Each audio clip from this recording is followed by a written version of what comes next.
bagus lah. Nah, di kilometer 225 kalau nggak salah. 225. 225. Saya melihat perempuan gitu di tepi jalan itu. Oke, perempuan di tepi jalan. Padahal jauh dari rest area ataupun pemukiman.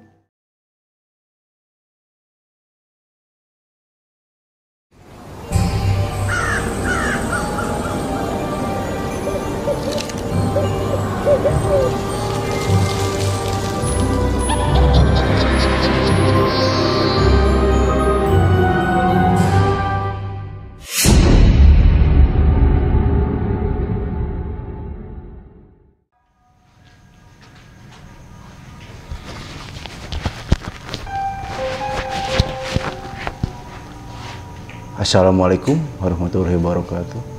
Selamat malam teman-teman. Balik lagi bersama gue Bro Juan dalam program Cilor, cerita lokasi horor. Ya, malam ini gue sudah berada di salah satu pabrik ya.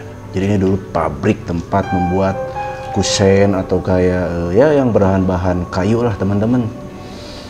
Dan pabrik ini mengerikannya lagi ditinggalkan karena pernah terjadi 2 kali kecelakaan kerja yang menyebabkan korban jiwa. Bahkan ada 1 kali yang menyebabkan salah satu tangan karyawannya putus teman-teman, kayak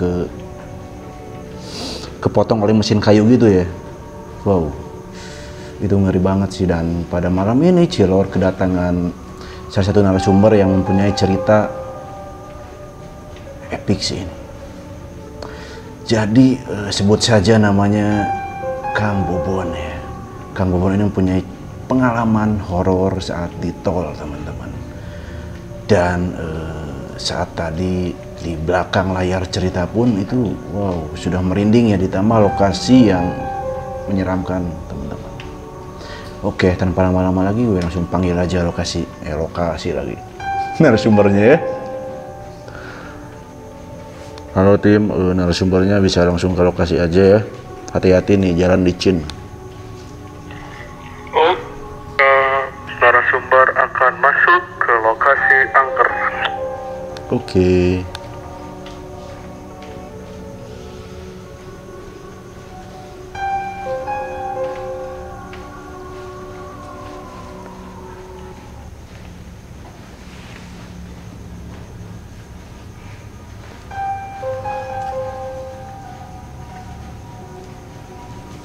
Aduh, Kang Bon, apa kabar nih? Waduh, Bandung dingin ya, beres Asli hujan. Bandung dingin. Kita ada di tempat yang suram seperti ini. Gimana tadi di perjalanan, ada interaksi atau? Belum ada sih. Belum ada ya? Pas lihat lokasinya juga udah gimana gitu. Iya, karena kejadian-kejadian yang pernah menyebabkan korban jiwa tuh ada di belakang ya, Bon. Bisa dilihat banyak kayu kan. Nah, disitulah yang setelah kejadian tersebut sering terjadi kayak interaksi-interaksi gitu dan menyebabkan pabrik ini terbengkalai ya, karena memang sudah tidak profit lagi mungkin karena gangguan-gangguan tersebut ya. Dan Kang Bon, wah tadi sempat cerita juga ya, cerita tentang Kang Bon itu memang mengerikan sekali. Dan saya ingin menjelaskan sedikit kayak himbauan gitu ya kalau Kang Bon cerita di Cilor ini, karena kita bercerita di tempat angker yang Kang Bon lihat sendiri, yang Kang Bon merasakan sendiri kan merindingnya seperti apa tadi saat di jalan. Jadi saya harap kalau ada interaksi apapun itu, misalnya kayak suara-suara atau lemparan-lemparan, bahkan Kang Bon melihat penampakan dari kiri kanan, saya harap Kang Bon tidak lari atau tidak berbuat hal konyol apalagi ngelamun, jangan ya. Siap. Apapun yang terjadi, Kang Bon harus tetap bercerita. Oke? Mantap. Oke, Kang Bon. Sebelum kita mulai bercerita, ada baiknya kita berdoa ya, agar kita selalu dalam lindungan Allah Subhanahu wa Ta'ala. Amin. Amin. Yuk berdoa sesuai agama dan kepercayaan masing-masing. Dimulai.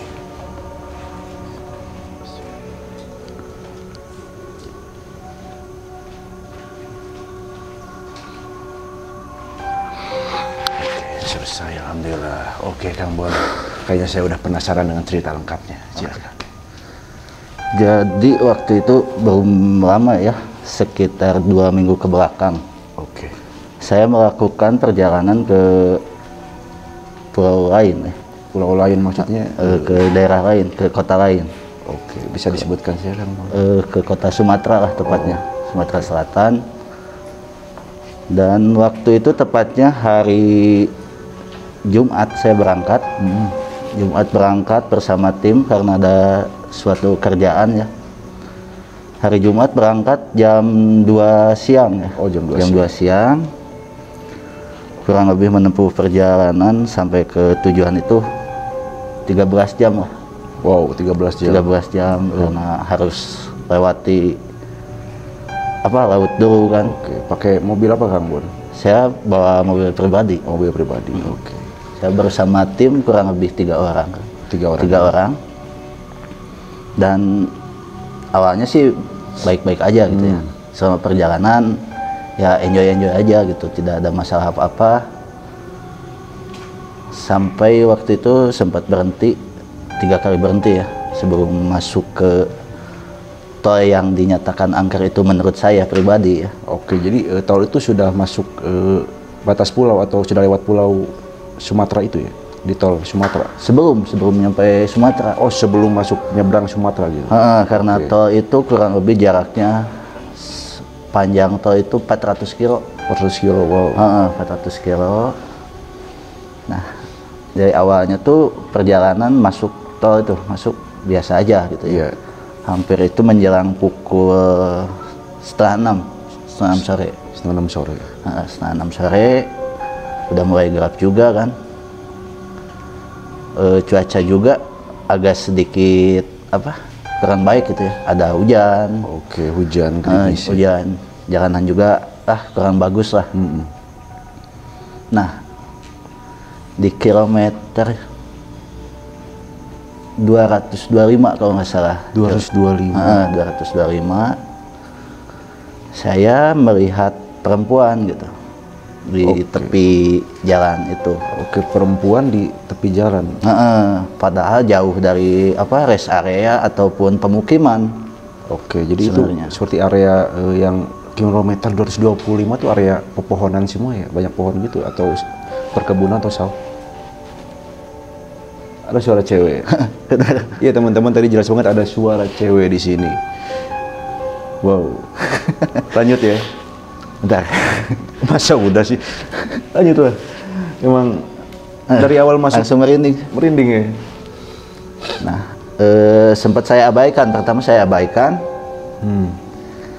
Kurang lebih jarak 5 kilo ya, di kilometer 230-an lebih lah.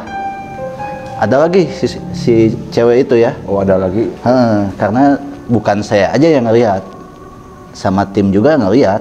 Oke, pada saat itu. Jadi si perempuan itu sekitaran umur 40 lah. Umur 40-an. Nah, pada saat itu si perempuan itu memakai pakaian yang lengkap atau memang putih kayak kuntilanak gitu? Enggak, kayak manusia biasa aja, normal. Jadi pakai kardigan lah. Oke. Kardigan. Celana lepis biasa. Jadi seperti berpakaian manusia normalnya ya? Rambutnya diikat. Rambutnya diikat. Nah, 2 kali tuh ketemu. Abaikan juga. Karena waktu udah menunjukkan sekitar jam 7 malam. 7 malam? 7 malam. Yang ketiganya ketemu lagi lah. Oke. Di kilometer kurang lebih 249. 249. Kan udah begitu jauh lah. Mana mungkin gitu ya. Kalau menurut saya ada yang janggal juga. Karena penasaran, ya kita sama tim menepi lah. Oke, menepi sejenak. Agak jauh sih, sekitar 3 meter lah. 3 meter.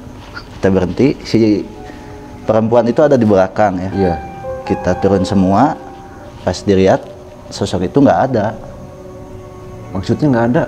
Hilang gitu? Tiba-tiba nggak ada gitu. Kita cari kan. Udah dari sana kan panik juga, semuanya panik. Dari sana ya kita abaikan, kita lanjut jalan lagi.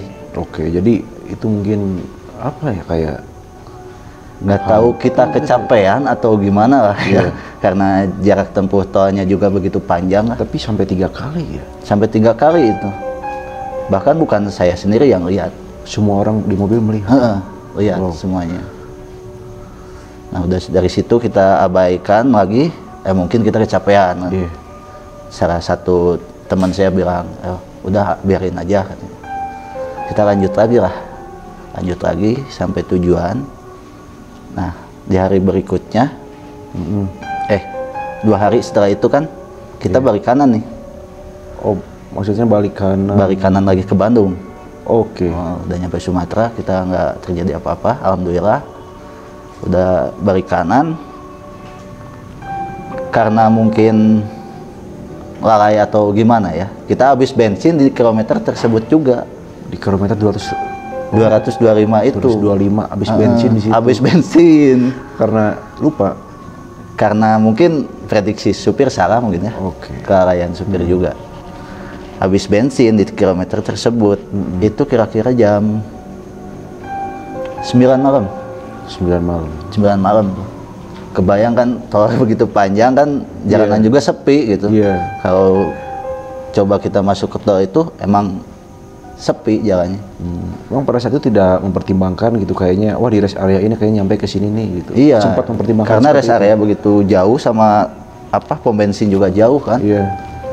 Prediksi supir salah dan matilah mobil tuh di kilometer tersebut. Semoga kedengeran ya. Tadi ada suara lemparan gitu teman-teman. Udah biasa sih Bro Juan syuting ada suara lemparan-lemparan kayak gitu, tapi ya semoga Kang Bobon tidak takut ya. Alhamdulillah. Kita lanjut aja. Lanjut lagi ya. Nah matilah, kita telepon bantuan. Petugas tol datang. Dan petugas tol datang, salah satu teman saya ngisi bensin. Dan saya berdua ditinggal di situ di kilometer tersebut. Oke. Udah beberapa lama, kurang lebih kita nunggu tuh setengah jam karena begitu jauh ya ke pom buat ngisi. Kita cuma ngobrol-ngobrol doang dan nyeritain yang kejadian 2 hari ke belakang lah. Oh yang 2 hari ke belakang. Kita penasaran kenapa harus habis bensin di kilometer ini lagi gitu. Singkat cerita kita ngobrol kesana kemari lah nggak jelas, tiba-tiba sosok itu ada di belakang kita. Wow, jadi saat ngobrolin dia ada di belakang. Ada di belakang. Gila. Terus reaksi Kang pun gimana, lari atau? Iya kita jadi kaget gimana? Kayak patung aja, diam gitu, nggak bisa ngomong apa-apa. Kayak terpaku gitu ya. Mau lari. Jadi kita cuma lihat dari spion depan gini, kok agak berat ya gitu ya. Sambil ngobrol tuh pas dilihat ke belakang gini bener ada si cewek itu. Tapi tetap lanjut itu perjalanan. Ya sambil kan kita masih nunggu yang beli bensin gitu ya. Udah gitu ya kita coba keluar lah, cari bantuan lain. Kita keluar, adalah berhenti. Satu mobil gede, kontainer ya, kontainer tepatnya, satu kontainer tersebut. Dan kita ceritain ngelihat sosok tersebut. Nah, kan si supir itu kan sering lintas jalan sana ya. Jadi, itu udah nggak aneh, Kang katanya. Nggak aneh gimana Kang? Karena di kilometer ini sampai kilometer 250 kalau nggak salah. 225. Wah. Gila, ngeri. Ngeri lagi kayak gini, lagi serem-serem kayak gini, tiba-tiba ada suara Shopee. Iklan teman-teman. Oke. Ngeri sekali di sini lemparan-lemparannya teman-teman. Itu jelas banget. Oke, Kang Bon, boleh dilanjut. Semakin tegang ini, semakin suram juga tempatnya. Udah ceritalah sama supir tersebut ya. Cerita, itu udah nggak aneh Kang katanya. Aneh gimana Kang? Karena si perempuan itu emang suka kayak gitu. Jadi sempet temen supir itu juga ada yang kecelakaan katanya. Oke, kecelakaan di kilometer Tersebut karena si perempuan itu ngelabain tangan di jalur cepat. Oke. Di jalur Nyebrang cepat. kah atau gimana? Enggak, di jalur cepat itu. Dia tengah-tengah. Oh, di tengah. Oh, cari mati. Tengah-tengah. Karena mungkin wah ini ada cewek nih. Mungkin pikirannya negatif lah kata si teman supir itu. Berhentilah Di tengah. dia berhenti ke tengah. Tanpa disadari ternyata ada di pinggir dan truknya terjungkir begitu saja. Oh, mungkin oleng gitu ya? Tiba-tiba oleng begitu saja. Itu mengerikan sekali. Tapi sopir truk itu meninggal atau memang hanya luka-luka? Dengar kabar sih meninggal. Oh, meninggal. Meninggal di tempat. Wow. Terus pada saat itu Kang Bon gimana itu melanjutkan perjalanan atau seperti apa? Ya kita melanjutkan perjalanan kembali. Udah hampir jam 11 malam gitu ya. Oke, 11 malam ya. Udah jam 11 malam kita keluar ya. Udah mau balik Bandung dan kejadian lagi di tol di sini. Apa? Purbalenyi. Iya. Di kilometer 97 kalau nggak salah. 97. Kilometer Ada apa itu, 97. Jadi di kilometer 97 itu kurang lebih kita jam berapa ya? Jam 1-an lah kalau nggak salah. Jam 1 malam. Si supir ngelihat cahaya lawan arah. Lagi di tol, ngelihat cahaya yang lawan arah. Ngelihat cahaya lawan arah gitu. Wow. Jadi cahaya 2 mata gitu. Iya. Tiba-tiba nembak ke arah kita. Oh, pasti kaget banget kan? Pasti kaget banget dan sempat si mobil juga penyok karena nabrak ke batas. Oke, jadi maksudnya jadi ngehindari cahaya tersebut. Dari gitu. cahaya tersebut, banting setir kah? Banting kiri. supir, ngebanting ke pembatas. Wow. Jadi memang si kilometer tersebut angker juga ya, 97 ya? Mungkin ya, karena saya baru pertama kali juga ya ngalamin kejadian selama saya melakukan perjalanan gitu ya. Tapi itu ekstrim banget sih, tiba-tiba di depan ada lampu sorot gitu, kayak mobil gitu. Kirain mobil. Iya. Itu gimana Kang Bon, luka-luka kah atau hanya mobil saja yang ya rusak? luka-luka ringan lah untungnya. Karena kita ngurangin kecepatan sih karena udah capek juga. Iya. Nggak terlalu cepat gitu bawa. Oke. Itu ngeri banget sih ketika kita ada di tol gitu kan, mungkin kalau jalan lurus tuh biasanya kita agak ngantuk-ngantuk, apalagi udah malam, itu kejadian malam kan ya? Iya, malam. Apalagi malam kan, terus tiba-tiba ada kayak mobil yang lawan arah gitu, pasti itu panik banget teman-teman. Mau gak mau itu banting setir ya, daripada kita kalau memang itu benar mobil yang lawan arah, kita pasti adu banteng ya. Iya pasti itu. Jadi pada saat itu supir langsung banting setir ke arah pembatas jalan. Wow. Itu ngeri banget teman-teman. Iya. Pengalamannya aduh. Memang banyak sekali sih kejadian-kejadian mistis di tol, apalagi kalau memang kita tidak mengetahui medan tol itu seperti apa ya, yang biasanya kelihatannya ini kayaknya lurus-lurus aja nih. Padahal kan datar-datar aja. Padahal kan itu biasanya mudun gitu kan. Secara nggak sadar kita ngegas gitu kan. Dan bahkan kalau memang tol itu terkenal angkernya, kadang suka ada yang nyebrang yang membuat orang lain tuh panik terus banting setir dan menyebabkan kecelakaan bahkan korban jiwa ya. Nah pada saat itu Kang Bon apa yang dirasakan, trauma kah atau seperti apa? Ya sedikit trauma sih. Trauma. Karena pengalaman pertama dan langsung kejadian hal kayak gitu. Iya. Karena sebelumnya nggak pernah sih. Nggak pernah kayak gitu. Nggak pernah kayak gitu. Mungkin karena orang lain yang menyetir, entah dia tidak fokus atau memang mengantuk kali ya. Iya. Bisa jadi ya? Bisa jadi karena kecapean juga sih. Bisa jadi. Tapi ya masih ada untungnya ya. Tidak menyebabkan korban jiwa gitu. Masih untung ya, dalam kecelakaan sehebat apapun pasti ada untungnya. Wah untung nih nggak sampai korban jiwa gitu. Tapi Kang Bon setelah kejadian yang di kilometer 225 itu waktu pulang tuh aman-aman aja atau memang ada ngikut di mobil gitu? Yang saya lihat sih nggak ada, cuman si supir diam aja gitu. Oh, diem aja. Nah, setelah kita menepi di rest area, si supir cerita. Oh, cerita gimana itu? Bahwa memang ngikutin. Maksudnya ngikutin? Dari kilometer 225 itu sampai kilometer 250 itu ngikutin. Ada di dalam mobil? Ada di dalam mobil. Terus dia lihat dari spion? Dari spion, cuman dia nggak banyak cerita. Gak mau cerita ya? Nggak mau cerita gitu. Itu ngeri banget. Merinding ya? Asli. Dan itu tepat di pinggir saya. Oh, di pinggir. Oh, Kang Bon duduk di belakang di pinggir.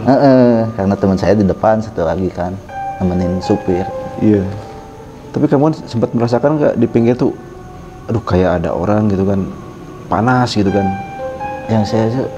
Yang saya pikirin bukan karena ada sesuatu ya, cuman pikiran saya, oh mungkin ini capek, cuman mual-mual aja gitu.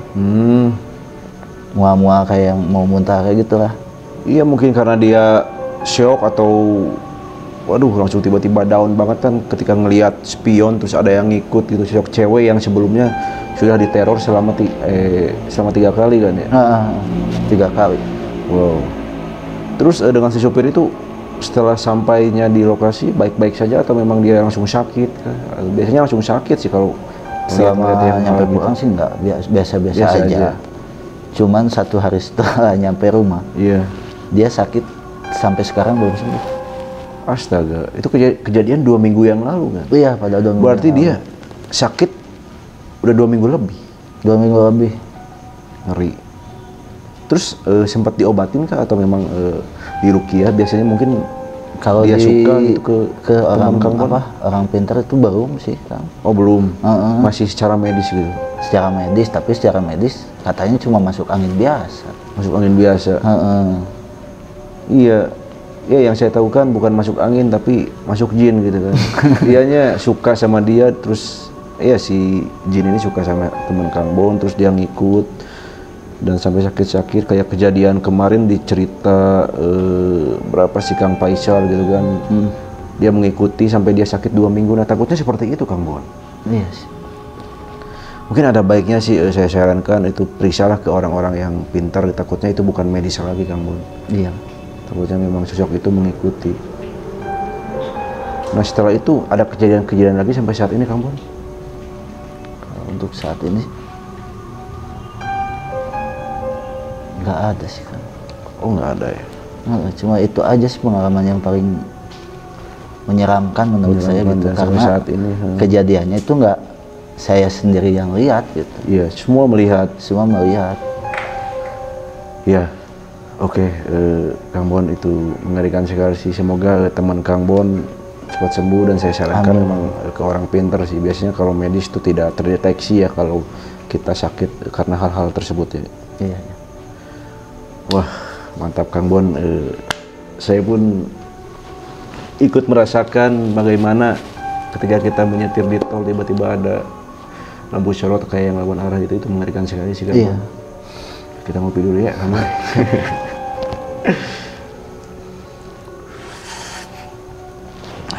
Oke, mantap Kang Bon. Aduh, epic banget cerita Kang Bon, dan itu memberikan pelajaran juga untuk teman-teman ya, ketika kita di tol memang ada baiknya gitu fokus ya, 100% harus fokus.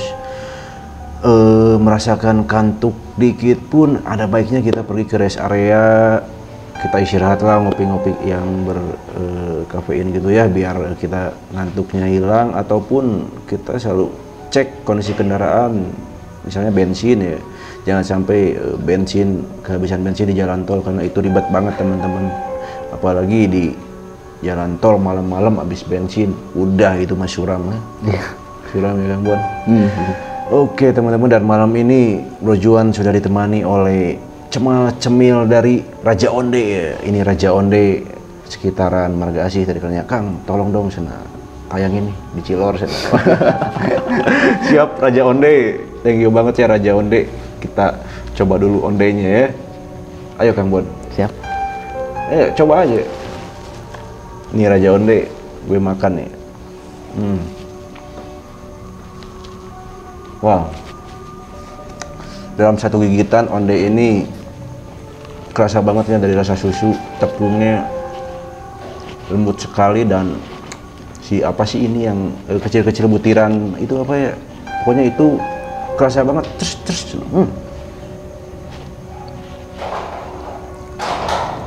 Oke teman-teman, kayaknya kita mau makan onde dulu ya, karena ondenya masih banyak. Terima kasih untuk teman-teman yang sudah support Brojuan sejauh ini, dan untuk kalian juga yang ingin bercerita atau mempunyai cerita, bisa banget ya kirim ke email deskripsi di bawah ya. Terima kasih sudah menonton Brojuan. Jangan lupa like, comment, and subscribe. Thank you.